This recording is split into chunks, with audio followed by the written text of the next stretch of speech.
Live from the 100-Acre Wood, this is Derailed Trains of Thought.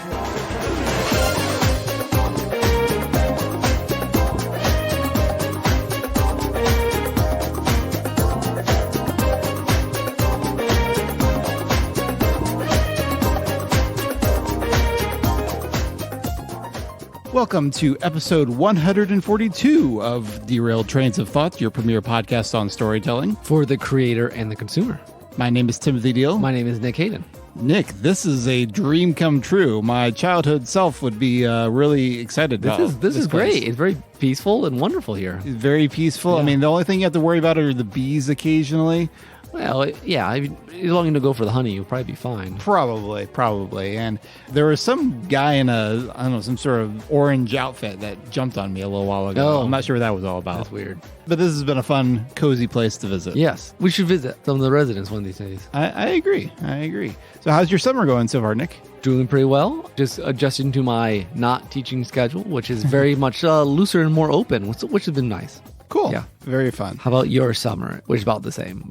For me, it's going, about the same as normal for me. Janelle is doing her last class of her master's program, so she's a bit busier. Mm-hmm. I feel like she tends to be much busier in her free time than I am because she's been doing that, but she's almost done this last class, and then she's got comps, I think, in July, some sort of comp exam.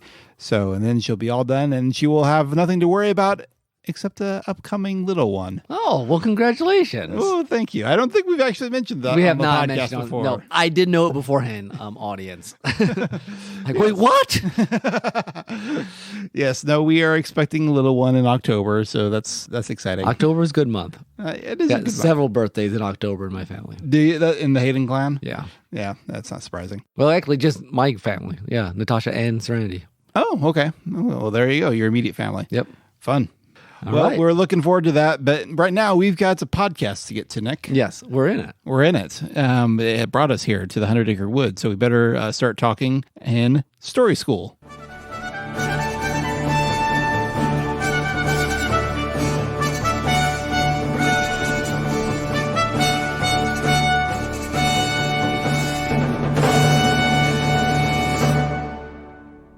I feel sometimes we belabor our introductions to things. I don't know if you ever noticed that. Yeah, we're almost there. It's like, just get on with it. Get on with it. All right. But today we're talking about something a little different, I think, that we've covered before. Forks. And spoons. Yeah, Silverware. Lots of silverware. And how they relate to stories. Yes. No, we're talking about public domain. And we are a fan of public domain sound on this podcast. Yes, we are. We have used that. I'm not sure it's technically public domain sound. It's like... Or the OC remix stuff? Yeah, it's somewhere in between. Well, some, but actually our story school intro is public domain. Okay, true. It's from Internet Archive. Yeah. But anyway, I guess first we should explain, Nick, what is public domain? What does that mean? I should actually have the official terminology here at some point. But it basically means that no one has any more rights to it. That the rights are gone and anyone can use it legally. Mm-hmm. You can read it, you can print it, you can buy it, not buy it, it's free. You can change it up, you can rearrange it. You could buy someone's arranged version of something. Yes. So this includes basically any type of artwork. Any type of artwork like music, literature, movies, anything that someone made is usually under copyright, which means they own it, it's theirs, they should get proceeds or permission. And a lot of things nowadays, like on the internet, like I can have copyright to my story and I might still give out for free. Just being free does not mean it's public domain. That's a good point. It's still mine. You still shouldn't do anything that I don't give you permission to do. You can go read it, share it, whatever. Or maybe I could even give you permission like Creative Commons to do remixes, but still copyrighted, I think. Right. You technically own it even though you have chosen to distribute it for free. And the public domain means now culture owns it. Yes. Basically. Yes. It's in the public domain. Yeah. So I wonder where this podcast falls now that I think about it. We've never copyrighted it or anything. That's true. Well, I don't know how that works nowadays. I don't know how that works with podcasts, technically. We probably shouldn't be theorizing about this on the I air. think it says after. So we have this nice fancy chart. So we're not going to get deep into copyright law because it's complicated. complicated. And neither one of us is a lawyer. Or wants to be. Or wants to be, no. But it does say basically, I mean, you need to put copyright, but I think a lot of things are just automatically copyrighted nowadays. It's probably true. That if you make it, it's kind of just yours. I don't know how true that is because I'm not a lawyer, but it sounds right.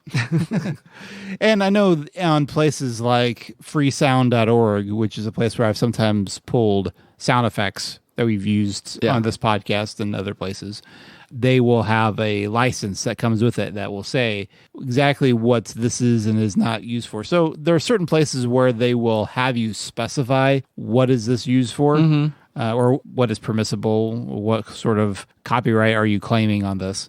But I guess in some places it's assumed, but maybe you shouldn't. Yeah. Because I know that there are some movies, like professionally made movies, that have entered public domain because the copyright was not...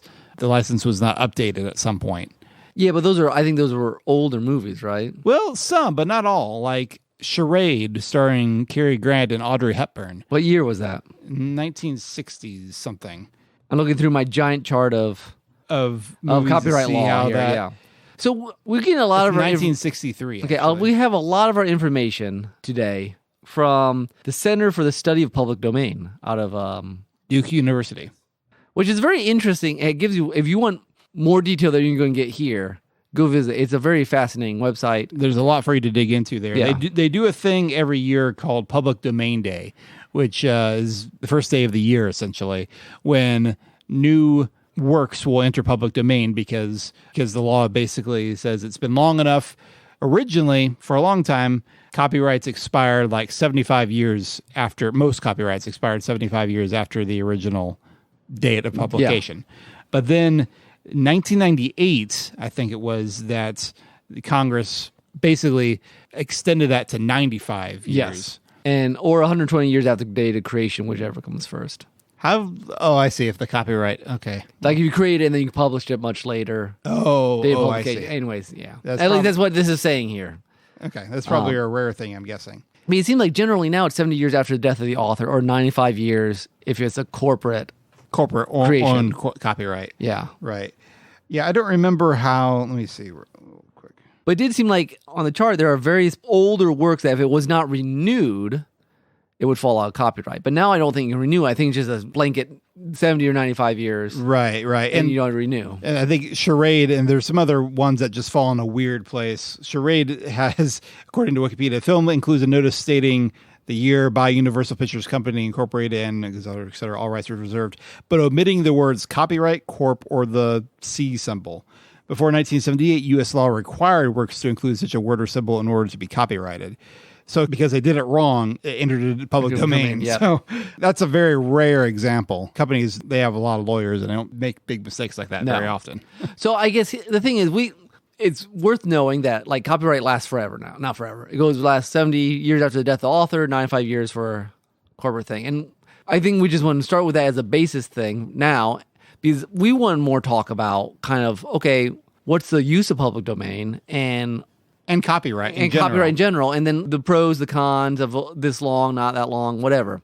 But I think before we go with that, let's just maybe give our audience a kind of rundown of the sort of things that on the last copyright day, basically January 2023, what came into public domain, what is now able to be used freely by all people in the culture. Well, they have a couple categories for these. Under books, they include Arthur Conan Doyle's The Casebook of Sherlock Holmes, which I think is one of the last Sherlock Holmes compilations. I think all Sherlock Holmes is now in public domain. I believe so.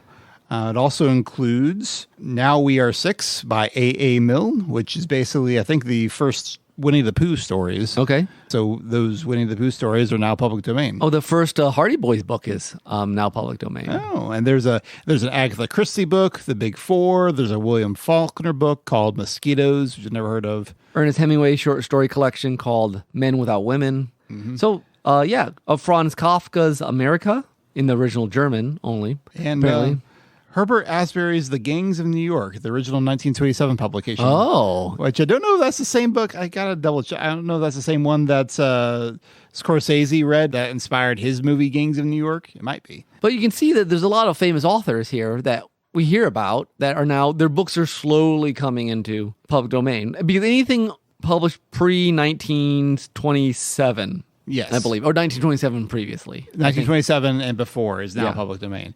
When we come to movies, that includes Metropolis, Which is a great silent film. We've talked about that. We featured that on the podcast way back during when we were doing cinema selections with Brian Scherschel. The Jazz Singer, which is the first full-length feature film with synchronized dialogue. Well, I get the first successful one at the very least. And Sunrise, directed by F.W. Murnau. Oh, okay. I have heard that one. We mentioned that last year, and Let's Finally Watch This. Murnau was the director of Nosferatu, and Sunrise was a critically acclaimed, I think that's an Oscar-winning movie, actually, that is now in the public domain. Oh, and then The King Kings by Cecil B. DeMille, which we just... This season on Let's Finally Watch This, we're talking about another Cecil B. DeMille, which you'll get to hear about down the road here when season 2 premieres. And it's interesting because I mentioned somewhere else, since we're on the films. There's a Laurel and Hardy movie, The Battle of the Century. Which I hunted that down. I need to watch. I wasn't going to show my kids because it's like the largest pie fight on film. Yeah. So that could be fun to track down. But here's the thing with film that I guess I'm going to put an addendum here is that now that it takes this long for them to become public domain, film preservation is harder. Well, here's a quote from the site. It says, "The case of film preservation particularly troubling because older films are literally disintegrating, soon to be lost forever. The overwhelming majority of our cinematic heritage consists of orphan films. They are covered by copyright, but have no discernible copyright owner. So there's all these films that are covered because they're just that old, but no one really does anything with them." Yeah, and this is where the site really comes down on the dangers of copyright. They recognize that copyright is a very important thing for artists to have financial incentive to make stuff. Yes. You want to be able to be paid for your work, and if people are constantly stealing it, then there's less incentive for artists to create stuff. But the downside, like in this situation, the companies that own these copyrights on some of these films, they're not doing anything with them because there's not that much interest in them aside from historical value. Yeah, because there's a lot of newsreels, documentaries, and things like that just, they're not making money on them anymore. No one's outside of very, very select people. Right. I mean, it's kind of shocking in some ways that, and this has happened for a long time. Actually, when doing research for this last season of Let's Finally Watch This, I was fascinated to read about photo prints. Back when film was first starting out, we're talking like early 1900s, 1910s, to copyright them, they would print every frame of the film on this long reel of paper, essentially. Weird. And that's what would be entered into the Library of Congress as a copyrighted photograph, essentially. Did you say that that's like the only way we have some movies now? Some movies, yes, because they were in this vault in the Library of Congress, that they were relatively actually wrapped up and protected, even though the vault itself wasn't, I guess, apparently super protected. But like in 1940s, they rediscovered these things, and there were some early films that we would have no other version of them if we didn't have these paper prints, because the film nitrates had just deteriorated since then.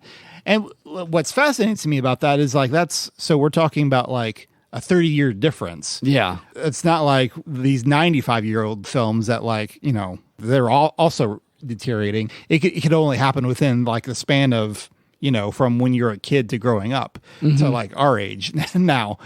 And this is still relevant today with film, but it's also become a topic in video game preservation. Okay. Because there's actually a lot of games. I mean, there's some games that the big studios like Nintendo will bring to future consoles. Yeah. Nintendo Switch Online has a lot of games that you can play from Game Boy and other things, but not all of them, because some of those are held by licenses that are in limbo. Like companies may or may not still exist, or who actually owns them is in question because multiple people had contracts on these games. The Internet Archive has some of these old DOS games you can play, and like Oregon Trail you can find, and these, because the format has changed so rapidly. Very few people can play the original game anymore. Exactly. I mean, there are a fair number of, like, your big consoles. Sure, there are some, like your Super Nintendo and stuff, but there are some other more obscure ones and like PC games that just don't exist anymore. No one has a 5.5 floppy. Yeah. And some people we're kind of getting a little off the topic of public domain, but some people have talked about like game piracy is actually a way to help game preservation in some of these cases, because it may not be strictly legal to put some of these things like the emulated versions online, but the idea is like you're going to lose it if you don't save it somehow. Well, okay, I'm going to jump ahead. Well, yeah, I'm going to jump ahead since it's applicable here. Yeah. There was an interesting part from the website that talks about going back to the Duke University. Yeah. It says the basic principles of our copyright system are sound, but there's consensus among academics, economists, and policymakers that the longer term, the 95 years or 70, is a mistake. The benefits are minuscule. Economists, including 5 Nobel laureates, have shown that term extensions does not spur additional creativity. That, okay, you have all this years at its thing, but it's not benefiting anybody in many cases. Like there are very obvious cases where it is. Yeah. And it seems like they used to have, like you'd have a shorter term and then you could renew it.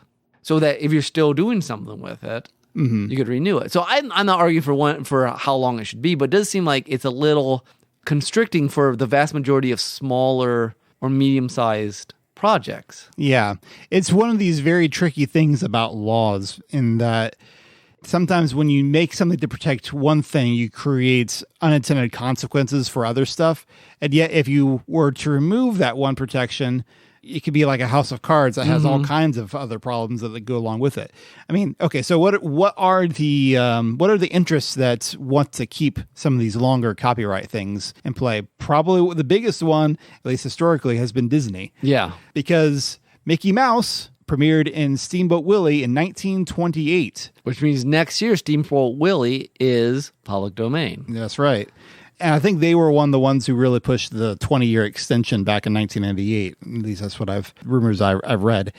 Now, when Steamboat Willie enters into public domain next year, they're still going to have their trademark over Mickey Mouse. And trademark is a whole separate thing from copyright. Well, and yeah, we're not even getting. I don't know anything about that. I was reading a little bit about that on the site, kind of the distinctions of it, and they're two different things. But we won't get into it. Well, and it's copyright rights interesting, be specific. Like Winnie the Pooh, you can do them without the red shirt currently. Yeah, right? the non-Disney version. The non-Disney version is out of copyright, which is interesting. The site made this point that Disney made a lot of its money using public domain stories. Snow White, Cinderella, Little Mermaid. A lot of their money was made on using stories that anyone can use, and they did their own very creative thing with it, and it went really well. Mm-hmm. And there's something to be said. I mean, in our episode about fan fiction, I mean, that's sort of yeah, that's true. The argument is that we're not trying to, again, there's a gray area there, but at least the fan fiction people say, we just want to create with it. It's a great playground. It's a good inspiration for creativity. I mean, creators are constantly borrowing ideas from each other anyway. There is good to have boundaries for certain things, but it is just part of natural human history to want to like use ingredients from all over the place and it's like, wow, this is a great character. Peter Pan. What are different flavors we could do with Peter Pan? Alice in Wonderland. I mean, Homer. I mean, all the old classic. I mean, anything Greek mythology of any sort. Robin Hood, Arthur. I do appreciate the authors' estates who sometimes get very protective of the stories under their domain.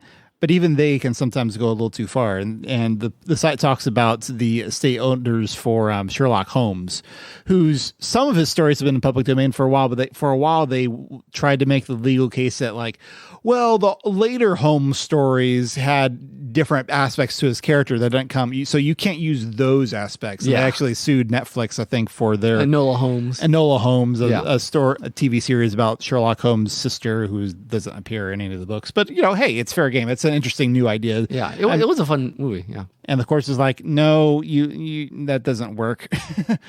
So I appreciate that sort of protectiveness, but there's a certain place where it even seems like, okay, you're just trying to get some more money off this. And here's the thing: people always go by if people are making good versions, I'm always hunting down the original things, and I think a lot of people, maybe not as many people, but I mean, there's still a wide interest in just Sherlock Holmes. Yeah. Well, and I certainly hope that is the case. Do we want to go into talking about, we've talked a lot about why we agree some of the public domain stuff is good, but do we want to talk about some of the, let's go for it. And I feel like we're kind of bouncing around all we are. That's the way we work. We've never done that. But the one downside I can see about some stories entering public domain is I've always been against death of the author in terms of as literary criticism. Like, I think it's fine, especially if an author has purposely like left certain things ambiguous in their story. But I think it's unhealthy to completely divorce a story from the author's vision for it. Yeah. And I do worry sometimes that, sometimes a new reinterpretation of a story could become more popular than the original version. Yeah. Or like it becomes, people have this one idea of it and they lose sight of what the story actually is. So here's a question. But what if the original story wasn't great? No, I mean, it's a serious question. What if it was a decent, like it rang with someone, but like go back to it and just like, oh, whatever. But someone took that seed and made it something great. Now, again, I'm with you on, there's some stories I don't want people touching. But then again, that might be, I don't know. I'm just trying to see both sides of this thing. No, that's a fair question. But the thing is, I can't think of any good examples of that.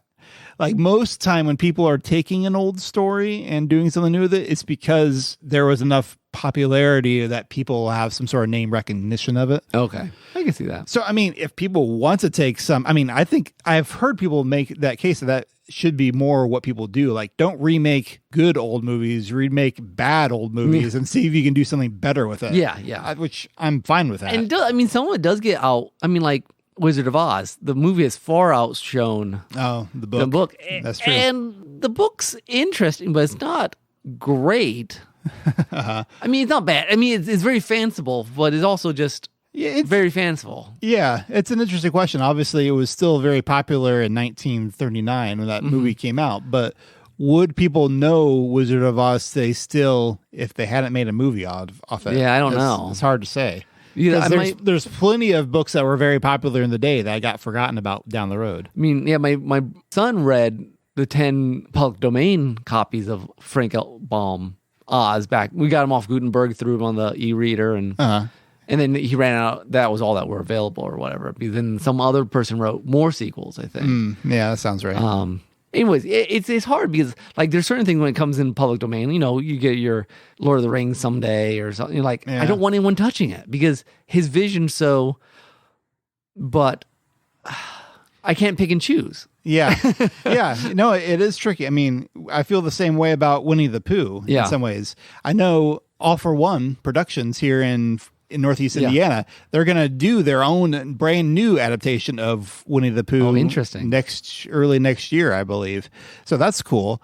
On the flip side, someone's already made some horror movie with Winnie the Pooh called Blood and Honey or something. I find that despicable. Yeah. I mean, I've talked last time about how much I hate the introducing nihilism into childhood innocence.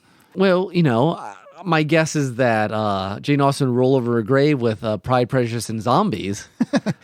Probably. Although some people really enjoy it. Yeah, it's this public domain. Why it gets so tricky, I think, is because it intersects with the right of the author. And we have this constant tension. Like, does the author own what he makes? Absolutely. Does the author have control over the story and how it should be said? Yes. How long does that go? Yeah. And is it wrong to mess with someone? Is it sacrosanct after that? And on something that I want to say yes. Yeah. But I guess the point is to go back to the original and be like, hey, was this, and I think if the original is good enough, people keep going back to the original. I think so. I mean, talking about works that you really don't want to see anyone touch. I've never been interested in Lord of the Rings fan fiction. Yeah. I don't begrudge people who want to write it, but I have absolutely no interest in it because that is Tolkien's world. Yes, fully. I mean, yes. I mean, the closest I get to is the Peter Jackson movies, which are actually pretty faithful. I have no interest in the Amazon series. I've also don't really have that much interest in most of the video games that are spinoffs. I played some video games that are off spinoffs from the movies, and that was fine, but there are other ones I'm like, that doesn't feel Tolkien-like to me. That just feels more, sometimes they feel more like fantasy games than Lord of the Rings games. I guess, and this is off public domain, but I'll make the comment here, is that I guess sometimes what happens is what public domain does is puts the elements back into culture, but only an author can really put them together in a way that's unique. Yeah. Because, like, I could write a story with a ring that tempts people and a wizard and some halflings, and except then comes out like Dungeons and Dragons and not Tolkien. Yeah. And I guess then what we need to keep pointing people to is not just, hey, it's free and we can do stuff with it, but what are you gonna do with it? What are you gonna say with it? What kind of truth or beauty are you gonna accomplish with, for instance, King Arthur? People have been retelling King Arthur stories forever. I just remember reading Idols of the King by Tennyson, and when he recast in this very kind of Christian allegory sort of way, and it was really neat. He took all the elements and he said, I have a vision to connect it with something new. And I think that's where public domain can be really interesting. Uh-huh.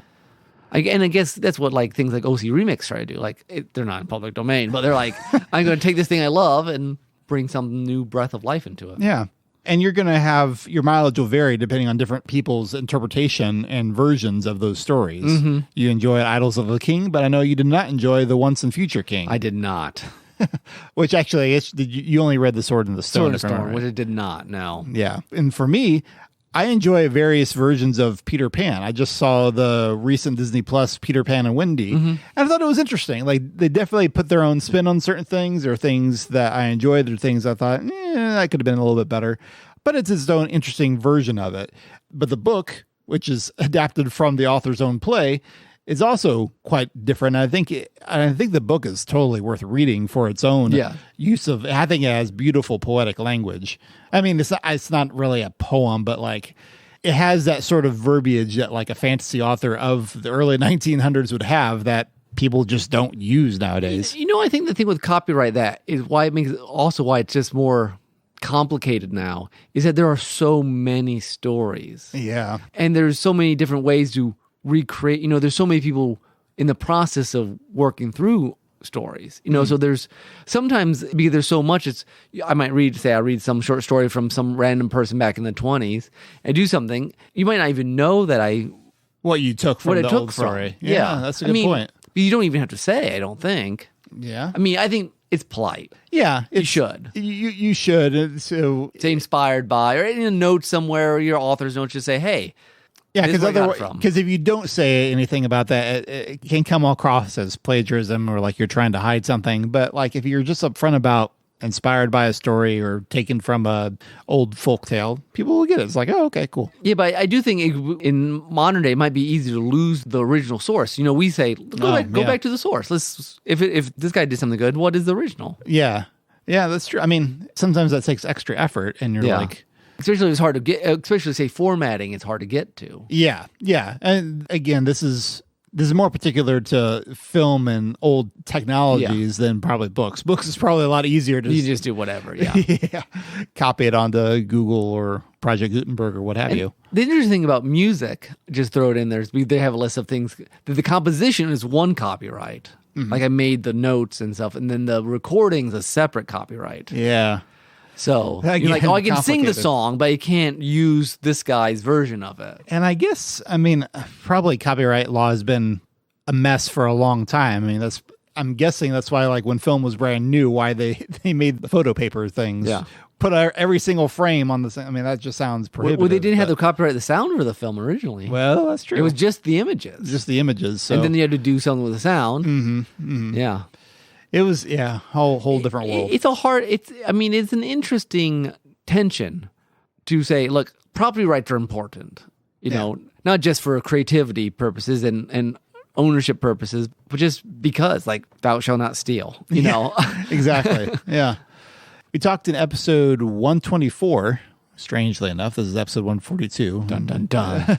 But that was we talked about transience of stories, about how some stories like plays are just kind of, we present it in the moment and then it's gone. Mm-hmm. And we have this desire to want to preserve everything. And from a historical perspective, at least, I do think that's a good thing. Yes. I don't think we have to look at it as just a hoarding mentality. It's part of our cultural heritage. Yeah. And it is really sad. They talk about, in that film preservation stuff, there's a lot from particularly the 1910, before 1920, 1910s and all that kind of stuff. There's a lot of film that we don't have. Filmmakers were quite prolific back then. Yeah. I was doing research about Cecil B. DeMille for an episode of Let's Finally Watch This. And I think he made like I don't have my notes in front of me, but I think he made like 70 films over the course of his career. Wow. And 50 of them were silent era films. So then they were cranking them out. And there's certainly, I mean, he's a very famous filmmaker, and there's a bunch of his that are lost. Mm-hmm. Not all of them, but a bunch. So that's a bit of history that we just don't necessarily have anymore. And I guess one of the reasons why it's useful to talk about all this is basically just to raise awareness of it. Yeah. Yeah, because, I mean, we're not policymakers, we're not lawyers, but the more people who are aware of this problem, and like I said, gamers are becoming more and more aware of it in their realm. And maybe if you're listening to this, go check out some public domain stuff on the Duke website. Just Google Public Domain Day 2023, and you should be able to find it. Well, this was places like Project Gutenberg's been great. They I mean, they collect. There's just all sorts of stuff that is in public domain that you wouldn't necessarily care about reading, but they just save it. Also, the Internet Archive. The Internet Archive does a ton of that. They have a lot of stuff. Also, their Wayback Machine that will archive web pages.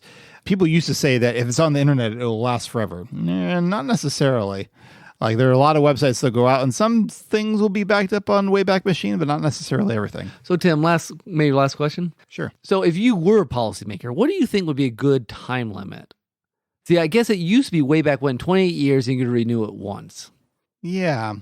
And then now it's 70 or 95, depending on... It's tricky. I mean, the 75 makes some sense to me. I mean, they point out that before... There was a previous change to the copyright law that was made in 1978, apparently. And before then, this year, thousands of works from 1966 would have been entering the public domain this year.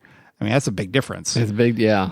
But now the copyright will have to wait till 2062. That's a long way away. Yeah. The 75 makes a little bit more sense to me. I mean, I'm not a corporation, but it feels like they're not actually making all that money off their old libraries. Like, the selling point for all the streaming services these days tends to be more the new stuff rather than, hey, look at all this big backlog of century of film content that you can access. Although you can, and I kind of wish they would make that more of a big selling point. Yeah, sometimes like, oh, I want to find this old. Oh, no, they don't have that. Yeah. And I know streaming is something that they're still figuring out how to make profitable right now. And there's a whole thing about them. Like, there's some TV shows that were on HBO Max or now Max, whatever that means, and Disney Plus that they've pulled off for money-saving reasons. But the problem is you can't find those shows anywhere. And some of these are like very recent stuff, like the Mighty Ducks show, I think was one of them. Oh, then what do you do with it? Yeah, that's something that people put a lot of effort into making. You know, a lot of creators, artists made. No one can see it right now because it's not like it was a streaming and no one put it on DVD yet. So if you value a certain thing, it's worth investing in physical media for that DVD, Blu-ray or something. That's a whole nother discussion, but it's related in this conversation, I think. Yeah. So, I don't know. The 75 years I think is reasonable. How about 75 years even after author's death? Well, I guess that's a little different. I feel like books are different from like movies. Okay. Because movies really are a corporate product. Yes. So I feel like that's reasonable. A book, yeah, maybe not that long after the author's death. That seems a bit excessive. I mean, obviously, when the author's alive, everything should be copyrighted. Yeah. Doesn't matter how long the guy lives. Yeah, maybe cut it back like 50 years. Yeah. 50 years after author's death. I could see that being... Yeah, 50 years, that's a whole generation or two. Yeah. And at that point, it should be more clear on how much of a cultural impact something has had. Yeah. And what do you think? Yeah, I was trying to think through that. I'm going to disagree. I don't know. I don't have a reason to disagree yet. Because, excessively, I mean, it'd be interesting if it was 50 years right now. All the Lord of the Rings and Tolkien be. Yeah, I know. But then again, they're like the 2% of the big movers that people care about. Mm-hmm. And like but here's the thing, like classics, you expect people just to be praying them all the time. I mean, yeah. And at this point, if it's 50 years after your death, it's either classic or no one cares. I mean, kind of where we are. And I don't see that there's any reason why authors' estates can't, even if they lost the copyright hold of something, they couldn't be advocating for adaptations that are more in line. Yeah. I mean, if you can have... there was like cartoon of Sherlock Holmes in the 31st century or something where he was like in the future. You could do ridiculous versions of that and have more faithful adaptations And here's the thing: if it's a classic, people will do faithful adaptations. I agree. They just do because they care about it. And if it's not a classic, in the sense that like a lot of people know about it, then having someone do something with it might be the way to bring attention to it. Sure, absolutely. I mean, like, I'd never heard of Magnificent Ambersons, the book, until I watched a movie, and then I'm like, oh, maybe I'll go read that thing. Yeah, that's a good point. So, yep. All right, that is our discussion on public domain, as more ambly as it was, but Public domain and story Copyright preservation, all that brouhaha. it's interesting. It's probably only going to get more complicated with the internet and video games and what other new technologies might come out, AI. Oh, that's a whole can of worms. Yeah, we're not going to open that. I think it's time to move on. All right. And we'll go to soundtrack.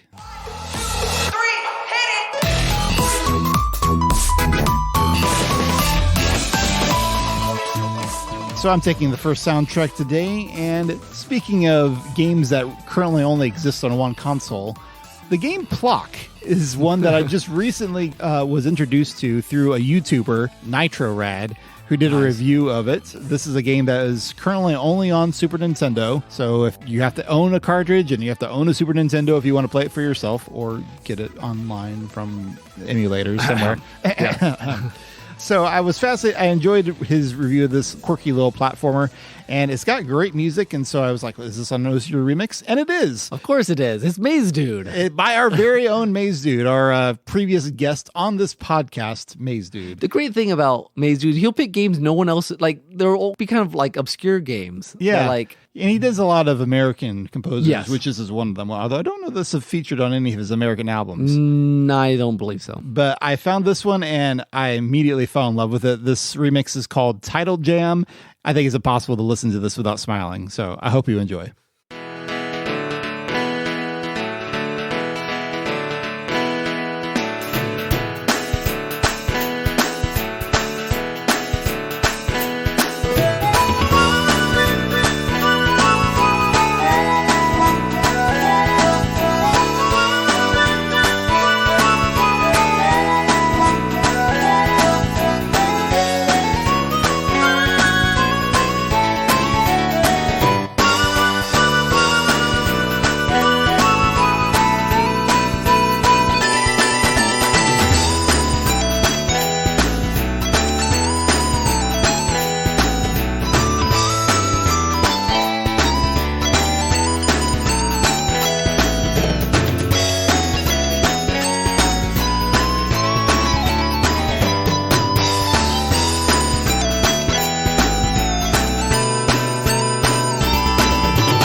welcome back. Hello. I always have a hard time listening to that song just once. So, listener, if you feel like you need to go back and play that song again, I won't blame you at all. No, it's a great song. We'll be here waiting for you when you come back.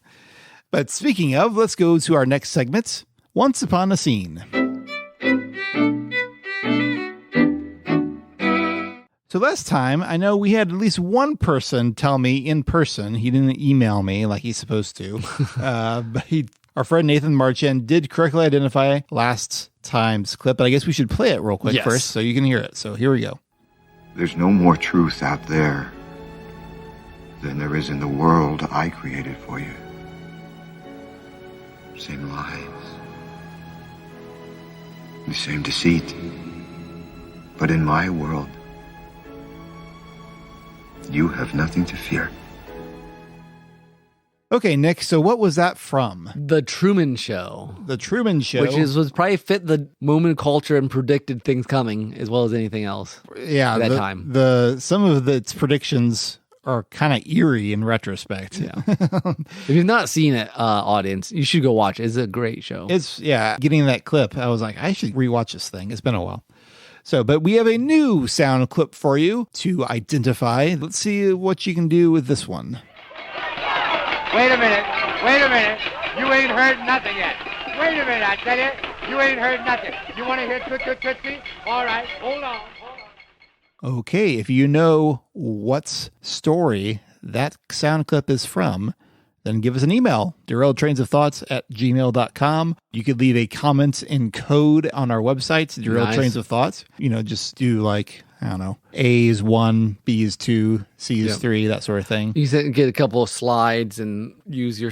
Never mind, that's from The Stranger. Not The Stranger, The Prisoner. The Prisoner, yes. Yeah, so just let us know and we'll be happy to give you a shout out here on the podcast. Sorry, we can't afford to pay you anything. Nope. So moving on from that, we will go now to a bit of story.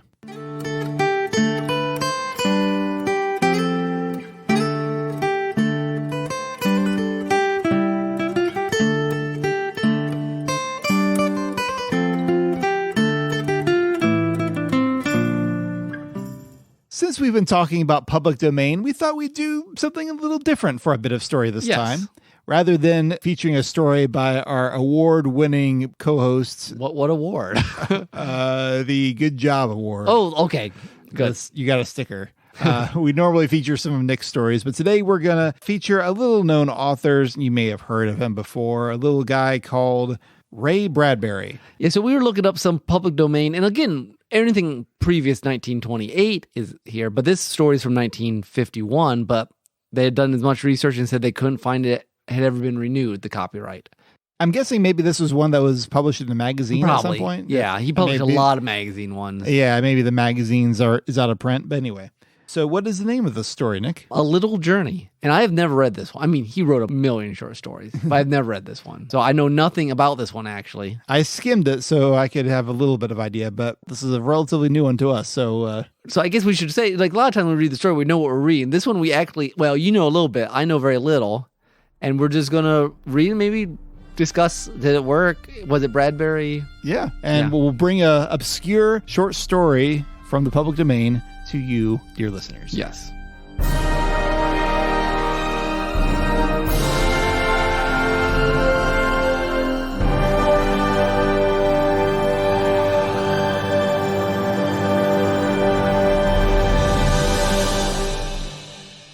A Little Journey. There were two important things. One, that she was very old. Two, that Mr. Thurkel was taking her to God. For hadn't he patted her hand and said, Mrs. Bellows, we'll take off into space in my rocket and go find him together. And that was how it was going to be. Oh, this wasn't like any other group Mrs. Bellows had ever joined. In her fervor to light a path for her delicate, tottering feet, she had struck matches down dark alleys and found her way to Hindu mystics who floated their flickering, starry eyelashes over crystal balls. She had walked on the meadow paths with ascetic Indian philosophers, imported by daughters in spirit of Madame Blavatsky. She had made pilgrimages to California's stucco jungles to hunt the astrological seer in his natural habitat. She had even consented to signing away the rights to one of her homes in order to be taken into the shouting order of a temple of amazing evangelists who had promised her golden smoke, crystal fire, and the great soft hand of God coming to bear her home. None of these people had ever shaken Mrs. Bellow's faith, even when she saw them sirened away in a black wagon in the night, or discovered their pictures bleak and unromantic in the morning tabloids. The world had roughed them up and locked them away because they knew too much. That was all. And then 2 weeks ago, she had seen Mr. Thurkell's advertisement in New York City. Come to Mars. Stay at the Thurkell Restorium for 1 week, and then on into space to the greatest adventure life can offer. Send for free pamphlets. Nearer, my God, to thee. Excursion rates. Round trip slightly lower. Round trip? Mrs. Bellows had thought. But who would come back after seeing him? And so she had bought a ticket and flown off to Mars and spent 7 mild days at Mr. Thurkell's Restorium, the building with a sign on it which flashed, Thurkell's Rocket to Heaven. She had spent the week bathing in limpid waters and erasing the care from her tiny bones.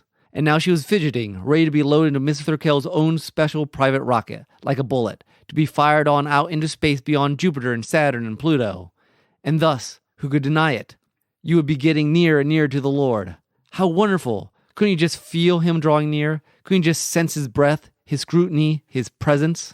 Here I am, said Mrs. Bellows. An ancient rickety elevator ready to go up the shaft. God need only press the button.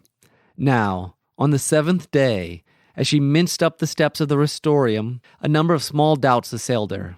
For one thing, she said aloud to no one, it isn't quite the land of milk and honey here on Mars that they said it would be. My room is like a cell. The swimming pool is really quite inadequate. And besides, how many widows who look like mushrooms or skeletons want to swim? And finally, the whole Restorium smells of boiled cabbage and tennis shoes. She opened the front door and let it slam, somewhat irritably. She was amazed at the other women in the auditorium.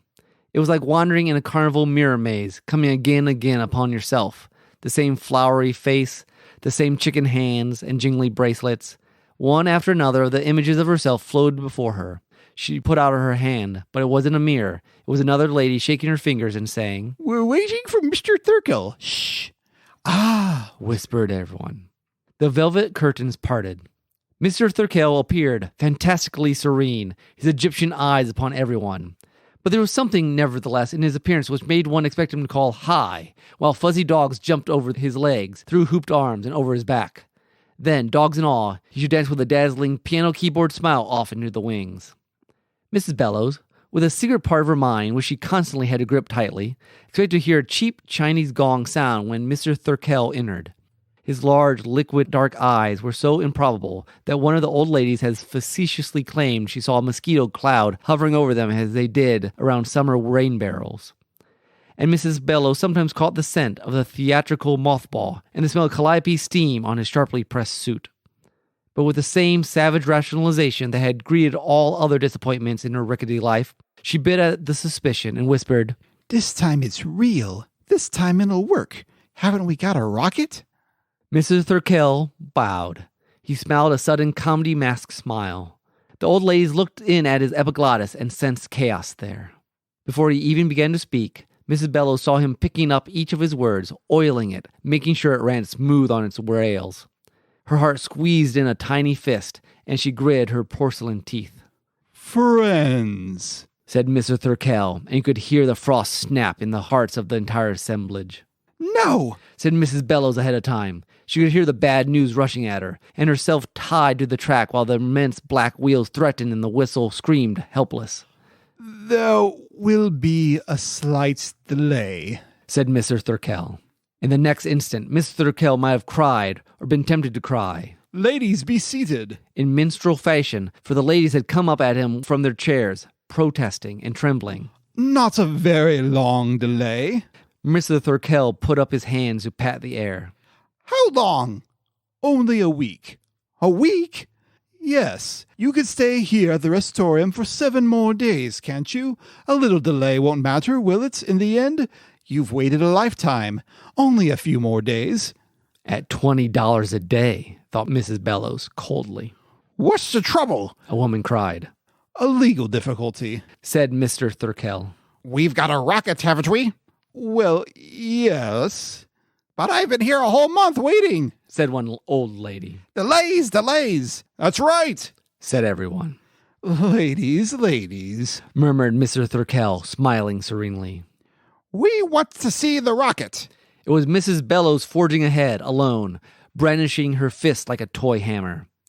Mr. Thurkel looked into the old lady's eyes, a missionary among albino cannibals. Well, now, he said. Yes, now, cried Mrs. Bellows. I'm afraid, he began. So am I, she said. That's why we want to see the ship. No, now, Mrs. He snapped his fingers for her name. Bellows, she cried. She was a small container, but now all the seething pressures that had been built up over long years came steaming through the delicate vents of her body. Her cheeks became incandescent. With a wail that was like a melancholy factory whistle, Mrs. Bellows ran forward and hung to him, almost by her teeth, like a summer-maddened Spitz. She would not, and never could let go, until he died, and the other women followed, jumping and yapping like a pound let loose on its trainer, the same one who had petted them and to whom they had squirmed and whined joyfully an hour before, now milling about him, creasing his sleeves and frightening the Egyptian serenity from his gaze. This way, cried Mrs. Bellows, feeling like Madame Lafarge. Through the back. We've waited long enough to see the ship. Every day he's put us off. Every day we've waited. Now let's see. No, ladies, cried Mr. Thurkel, leaping about.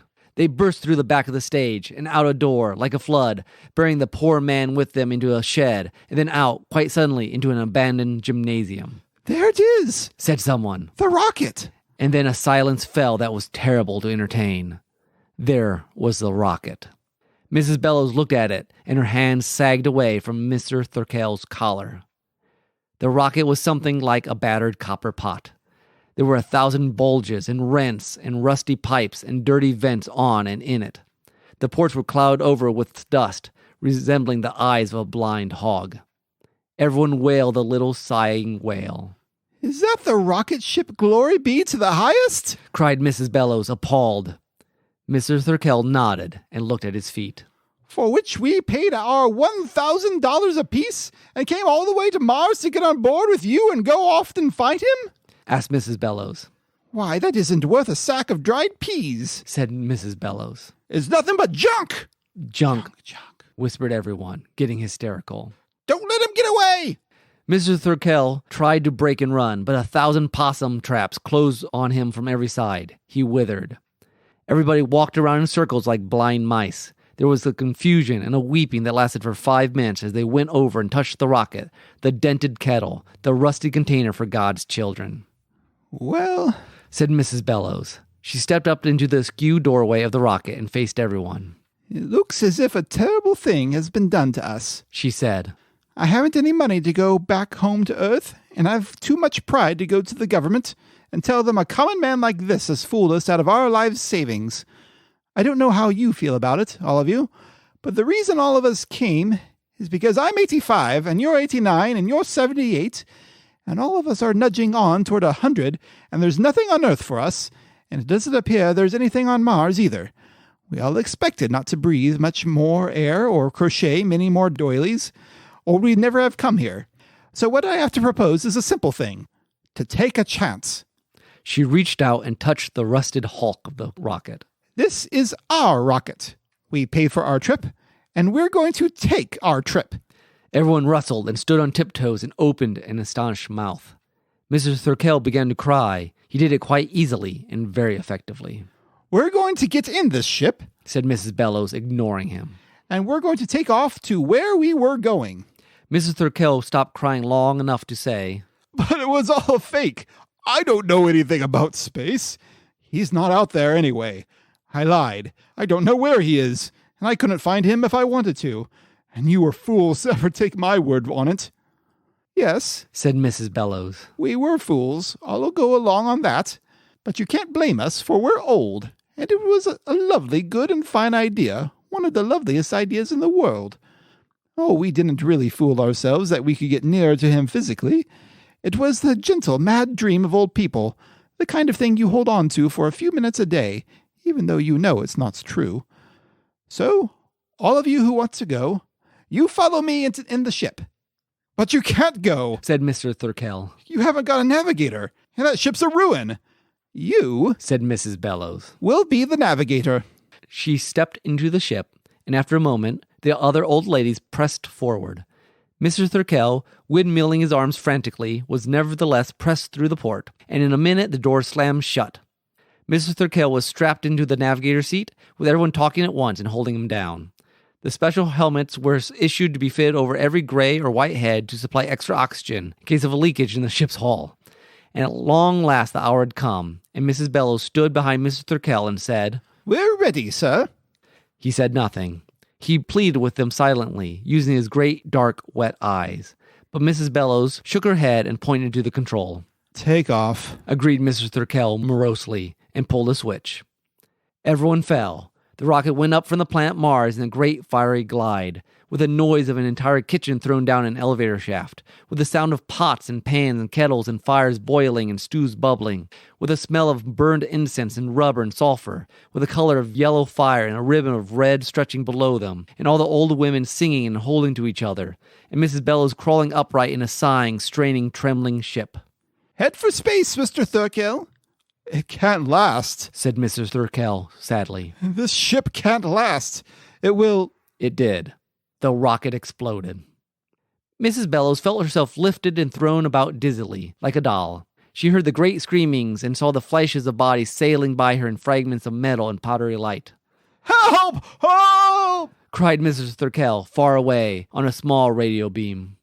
The ship disintegrated into a million parts, and the old ladies, all 100 of them, were flung straight on ahead with the same velocity as the ship. As for Mr. Thurkel, for some reason of trajectory, perhaps, he had been blown out the other side of the ship. Mrs. Bellows saw him falling separate and away from them, screaming. There goes Mr. Thurkel, thought Mrs. Bellows, and she knew where he was going. He was going to be burned and roasted and broiled good, but very good. Mr. Thurkel was falling down into the sun.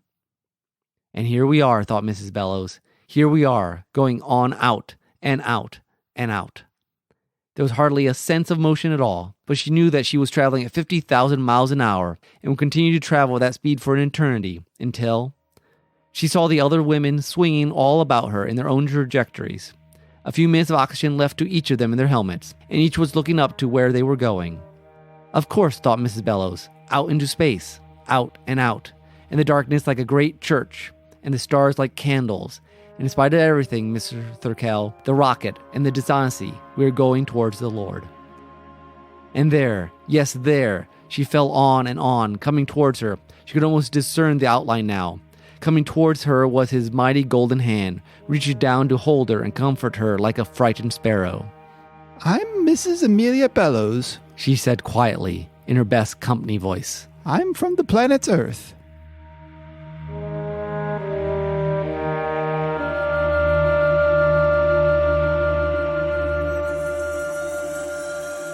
The end. The end. That was a great Bradbury story. I was wondering, so you're the Bradbury expert here. That is very Bradbury. Is it? Okay. Lots of ways.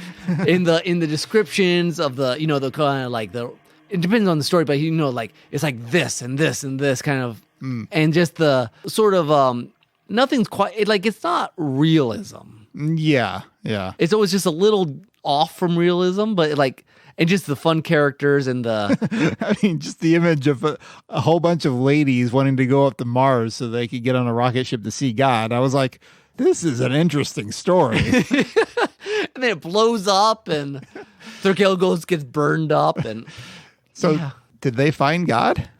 I'm guessing so. Yeah, I'm going to say so. Okay. I like that. That felt very much like anyone I would read one of his short stories. Because he loves rockets too, just space, and that sort of adventure. Not like hard sci-fi, just that rockets take you places. Oh, okay, sure. There's a story in The Martian Chronicles where basically, or is there? I don't know. There's one story where Mars is basically the home for all the gothic horror story, for Poe and was all these stories that people have tried to. Everyone's logical on Earth, so they've sent them away. And now, they all live on Mars. All these fictional stories, like Sherlock Holmes and Macbeth. And, the stories, the story, the characters from the stories themselves. Oh, okay. So he does this weird, it's not quite surreal, but it's not realism. It's magical realism, maybe. Okay. But this was a pretty good short story from. Yeah, I've never seen this one. He always has a character who like really wants something and then he just unwinds it. You know, this lady just keeps looking for some sort of spiritual something. Yeah. And she knows it's fake, but she keeps going after it. Mm-hmm. It is very interesting. So was he religious himself? My best, this is not official.